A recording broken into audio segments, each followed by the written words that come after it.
છેલ્લા 2 વર્ષથી આરોગ્ય કર્મીઓ પડતર માંગ સંતોષવા સરકાર સમક્ષ માંગ કરી રહ્યા છે। જો કે આરોગ્ય કર્મીઓની માંગ ના સંતોષાતા હવે કર્મચારીઓ આકરા પાણીએ છે। મહીસાગર જિલ્લાના આરોગ્ય કર્મચારીઓએ અચોક્કસ મુદ્દતની હડતાલનું શસ્ત્ર ઉગામ્યું છે। જિલ્લાના multipurpose health worker, female health worker, supervisor, taluka અને જિલ્લાના આરોગ્ય સુપરવાઇઝર્સે અચોક્કસ મુદ્દતની હડતાલનું શસ્ત્ર ઉગામ્યું છે। આરોગ્ય કર્મીઓની હડતાલને પગલે તેની સીધી असर दर्दी ने મળવાપાત્ર सुविधा पर થઈ રહી છે। મહીસાગર જિલ્લાના અંદાજિત 400 થી વધુ કર્મચારીઓ હડતાલમાં જોડાયા છે।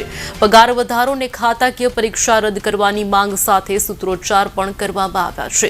કલેક્ટરને આવેદનપત્ર આપી આરોગ્ય કર્મીઓ અચોક્કસ મુદ્દતની હડતાલ પર ઉતર્યા છે, જેના કારણે સારવાર અર્થે આવતા દર્દીઓને ભારે હાલાકી વેઠવવી પડી રહી છે।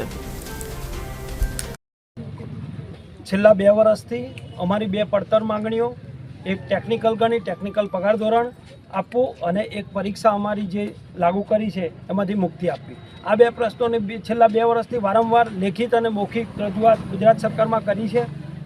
અમારા બંને પ્રશ્નોમાંથી નિરાકરણ ન આવવાના કારણે ગુજરાત રાજ્ય આરોગ્ય કર્મચારી મહાસંઘે ગત 5 તારીખે માર્ચસીએલ મૂકી તમામ કર્મચારીઓ ગાંધીનગર ધરણા કર્યા।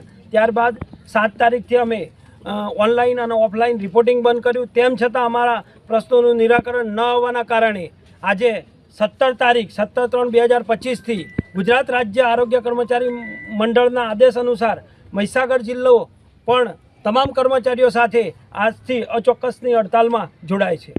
છેલ્લા 2 વર્ષથી અમે સરકારને અમારી 2 માગણીઓ છે, એક છે ટેકનિકલ અને બીજી માગણી અમારી છે પરીક્ષા મુક્તિ।